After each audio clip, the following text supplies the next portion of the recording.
But when I told my wife, she's like, hey, you know what? That's okay. You tried your best. And again, I bring up the quote from David Goggins all the time, but the reason I bring it up is because it's important. Don't look at failure as failure. Look at them as attempts. It's time for another episode of the podcast. Thanks for everyone for tuning in today. It's a new day to get after it. And I just want to say real quickly before we jump into this, I just appreciate everyone listening and everyone's support for the podcast. It's been so much fun doing this over the past, year and a half. And it's been awesome just like learning for myself these topics that I talk about and discuss with you guys and bring them to your attention, because one thing that I am always passionate about, and if you listen to this, you get an idea of that, but is progress, right? And doing this podcast has actually allowed me to progress in so many different ways. But I'll study these topics and then tell you what I think about them, share my opinion on them. And just the support from everyone has been awesome, and just appreciate that. And like I said, I'm an open book. So if there's anything you ever want me to talk about or cover, by all means, shoot me a message and I'll take a look. Maybe I'll study it. Going on to the topic though of like, I've been studying things that are relevant to me, and as I'm still relatively young, I would say. I'm 26 years old. I'm trying to figure out life, trying to figure out being newly married and starting my career, all these things, right? There's a lot that I'm trying to do, and I need to learn a lot. I've kind of made that connection that like, if I want to get better in anything that I do in life, there's going to be some learning that has to go along with that. Always look at yourself as a student. That's something I've been trying to do is, if I have a question about something, if I'm curious about something, I'll explore it, because I find that when I do that, I am able to diversify the things that I'm interested in. And then life gets a little bit more, interesting. Gets a little bit, more fun, I would say. Point is I am studying these topics all the time so I can share my opinion with you guys. Today is something I think a lot of people, myself included, maybe need a little bit of support on. And what that is mastering your response to things. And no matter what you're going to go through in life, like, if you want to make some analogies here, we can say like, okay, well, if we're navigating the seas of life, there's going to be storms sometimes. There's going to be giant waves that we're going to have to attack, right? And it doesn't matter who you are. Like, there's not one day where the ocean's going to be super calm and regular. I mean, maybe if you go to Florida, but all I'm trying to say is like, things are going to happen to us no matter what. That's one thing that you can count on in life, is challenges are going to arise. And I think the real power in telling people who you are and becoming the person that you want to become is how you respond to these challenges, how you respond to setbacks or difficult scenarios or situations. And I want to open it up with a quote from Viktor Frankl, who, if you're not familiar with him, he is a Holocaust survivor who has, given his situation and everything, he had every right to have a terrible attitude, right? But he has this quote. He wrote the book, Man's Search for Meaning. And if you haven't read it, I would highly suggest it. It's pretty quick, and it's just a good message. But he says this: between stimulus and response, there is a space. In that space is our power to choose our response. In our response lies our growth and our freedom. And that's it for the quote.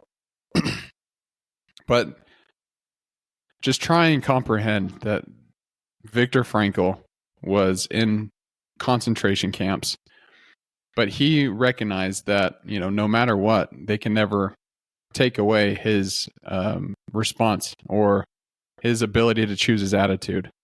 When I spoke with Rob Jones, that was also something that he mentioned too. He was a double amputee above the knee and had every single right to get angry at the world and be like, you know what?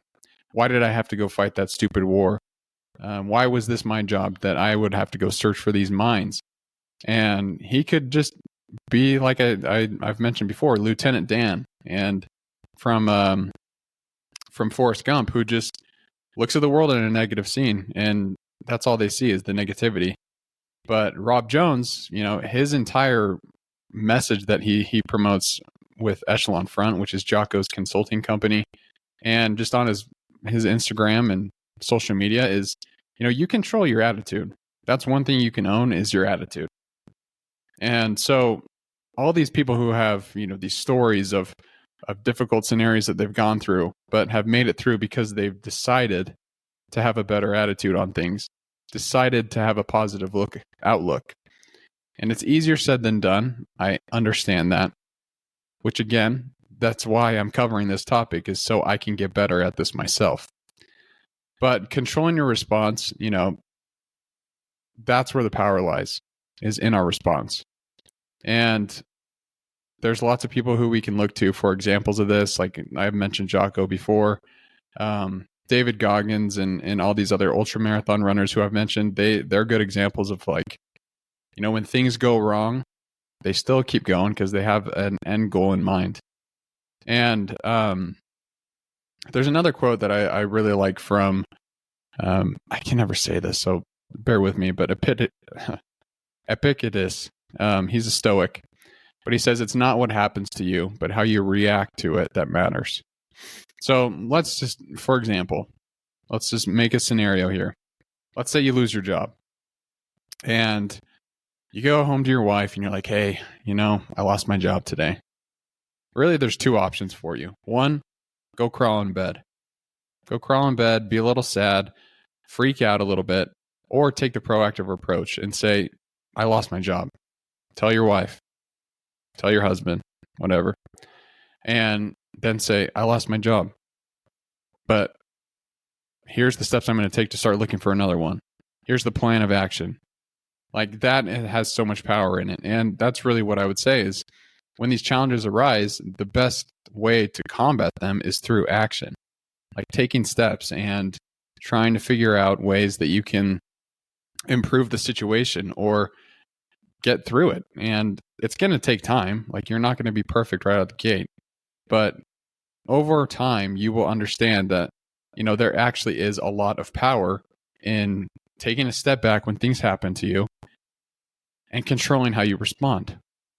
Just taking a deep breath. And that's something that I actually have been doing, which has helped a lot, is if I'm ever in a stressful situation and I have these decisions that come my way, something that helps me is I just like sit down, I breathe, and then I just say, okay, it's going to be okay. I'll get through this. I'll give you a good example. So I've mentioned a lot of times that I am in the sales industry right now. And I work at a great company. I'm not going to mention the name, but they purchased a other company to help with like demand generation, which is they ultimately purchased a software.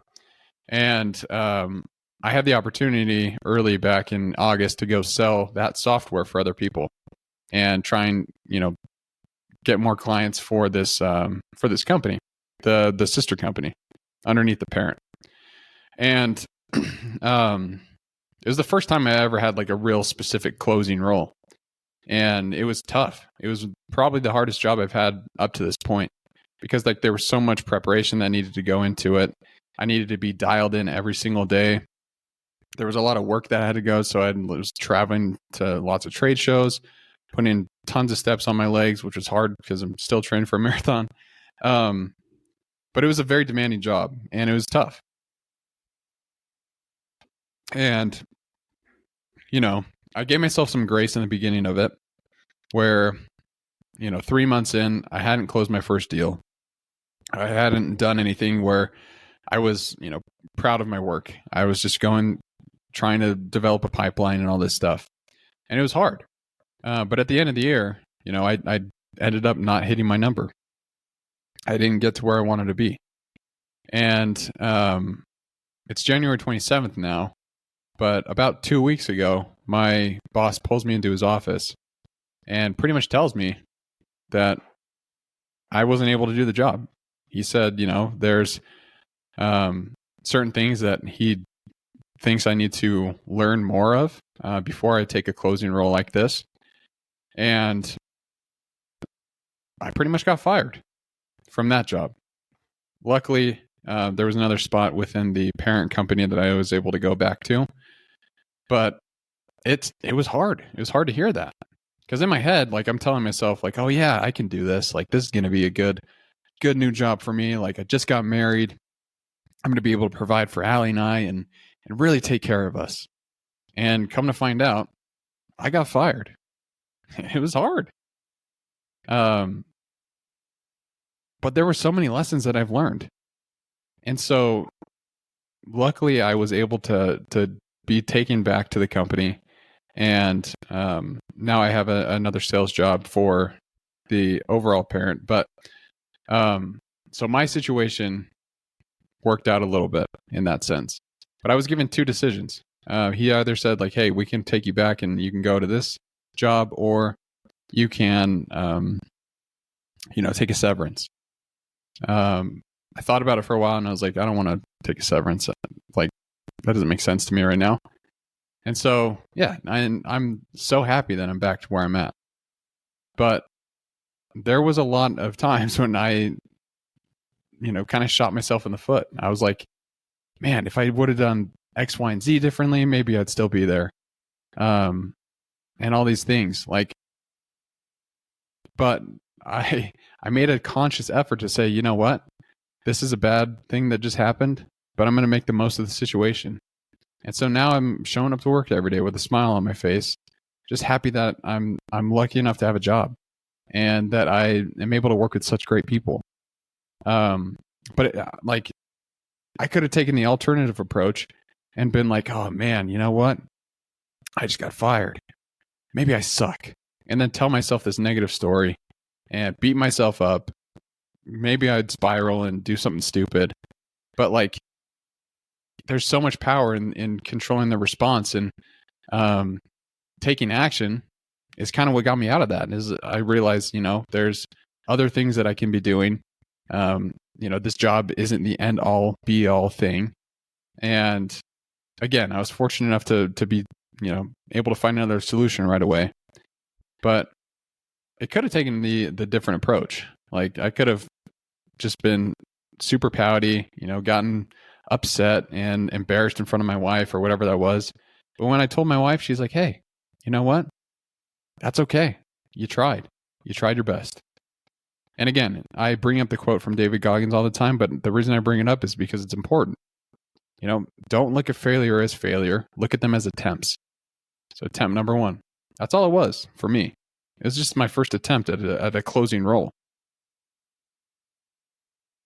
By all means, I'll get back there. Hopefully, if that's what I want to do. But I know I can.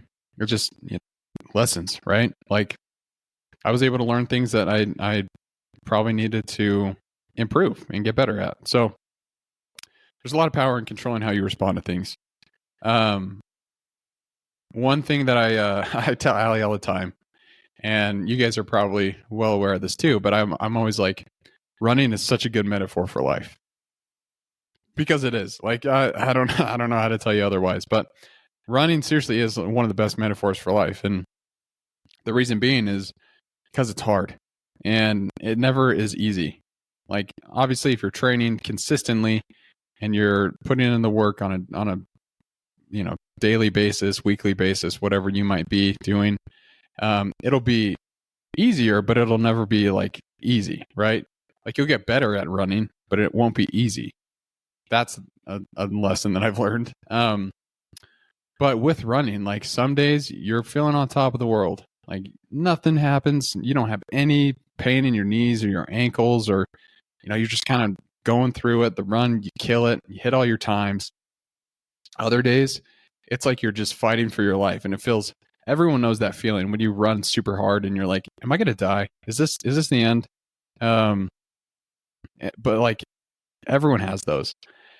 You just got to push past it. If that's your goal, like to train for something or whatever you're doing, like, when those days come up, you just got to realize it's part of the process. Like, oh man, I know I'm going to have crappy days. I know it's going to hurt sometimes, but I do know I'm getting better too. And I know that the work that I put in now will bring rewards down the road. I was talking to my brother the other day, and we were just chatting about running. He was telling me how he's running his first 10-mile run today, which he killed. So shout out to Drew for getting 10 miles in. And he was just telling me, like, I think if I'm just consistent and all this stuff, like, I don't really need to be worried about my pace and all that. I think I'll just be a better runner. And I told him, I was like, yeah, consistency produces the result. Like, it might take time, but if you're consistent, like, that's what produces the result. It's not just a one day I'm going to show up and run a marathon. It's no, I'm going to put in hours and hours and days and weeks of training before that, so that I know when that time comes, hey, I'm ready for it. But that's what creates the result, is the consistency part. And so apply that to what we're talking about today. Apply that consistency to how you respond to things. If, you're at home and you burn your popcorn, how are you going to respond? Are you going to get pissed off and be like, hey, oh man, this microwave is way too hot. What? Why we got this microwave? Really bad example. Or you're going to be like, oh, that was stupid of me. I'm a human, whatever, make a mistake. And just little simple things like that. And I know it sounds silly, but really how you respond to everything in your day-to-day life, I think shows a lot about who the person you are is. And people ask me all the time, and I think this is probably a good thing to bring up. They ask me all the time, how do you work out every day? Like, they always say, oh, I can't get out of bed. I'm tired.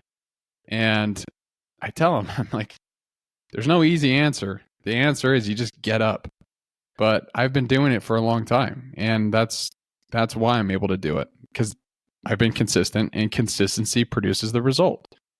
And the more that you go through life and these hard times come up or these challenges come up, and you're able to take a step back and detach a little bit and figure out how you're going to respond to it, figure out what approach you're going to take, you will be able to see some success in your life with so many other things.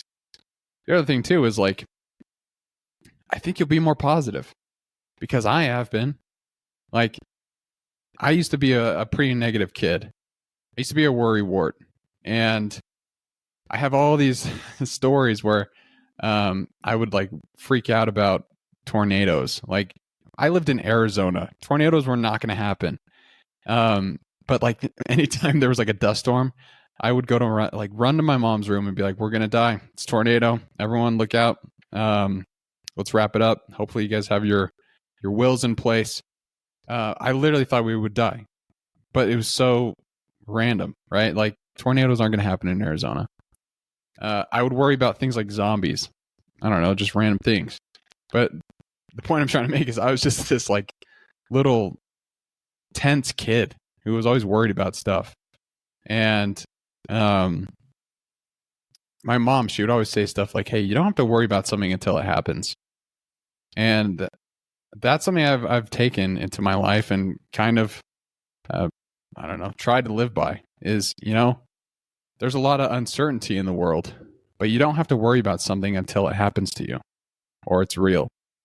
And I think there's some power in that. Like, if you can think, like, through some situations and just be like, maybe you're nervous about applying for a new job. You got all this anxiety and stuff, and maybe you're unsure you want to even do it. My advice to you would just be apply, and don't worry about anything until, like, the interview person calls you. Obviously study and prepare for it, right? Like, take the steps that you need to in order to be ready for whatever comes your way. But don't shy away from challenges or uncertainty because you don't know what the outlook could be. Like, don't worry about something until it happens to you. And then control how you respond. Maybe if something doesn't go your way, what are you going to do differently? Because that shows who you are. Deep down inside, like, that's who you are, is how you respond to things. I made a podcast episode a few weeks ago about integrity and kind of holding yourself to a higher standard. And a lot of those principles apply to this same lesson, which is, when things happen to me, I know what my values are and I know the person that I am and who I want to be. And because of that, here's how I'm going to respond. It just kind of gives you a little insight in like who you really are. And so if you haven't done that, and if you haven't spent time going through and identifying what your values truly are, what's important to you, what gets you out of bed in the morning, that's something I would really encourage you to try and do is maybe just spend a Sunday afternoon writing out things that mean the most to you. And take that into account when these things come up in your life. When you have these hardships arise, like think about your values. I'll give you an example of this. My wife is probably my biggest motivation. I want to make her the happiest. I want to give her the best life I can and be the best husband that I can for her. And she means the most to me. Like, she's everything to me. And, because of that, because I want to be the best husband, I have to hold myself to a very high standard. I'm not going to go and drink at work with business people, or when I'm out in public, I'm going to help other people if I can, or step in and serve, or whatever that might look like. And I want to make sure she's taken care of. So like I'll cook her dinner all the time and just make sure that she's okay, because literally everything I do in life revolves back to her, and her support is everything to me. And so like the decisions I make on a daily basis are because I want to be good for her. And so you might have a similar situation. You might be a dad, you might be a mom, you might want to just be a better person and figure out why you want to do it in the first place. I want to do it. Like, I want to be a good person so Allie and I can have a great life, so we can help other people, and so we can enjoy each other's company, and we have a great life. Like, it's the best. She's the best. But everything I do is because like I want to be good for her. Like, I tell this story a little bit, or I've told it I think once or twice. But the reason I pretty much got into running was because of Allie. Because I wanted to run this Team Tim when we were dating. And she told me about it when we first had lunch back in September 2022. And she told me about the race, and I was like, oh yeah, well maybe, like I tried to run a half marathon actually this summer, but I couldn't do it because the doctor said I could die. Anyway, she was just telling me about like the Team Tim race, and I was like, I want to impress her. I want to do it.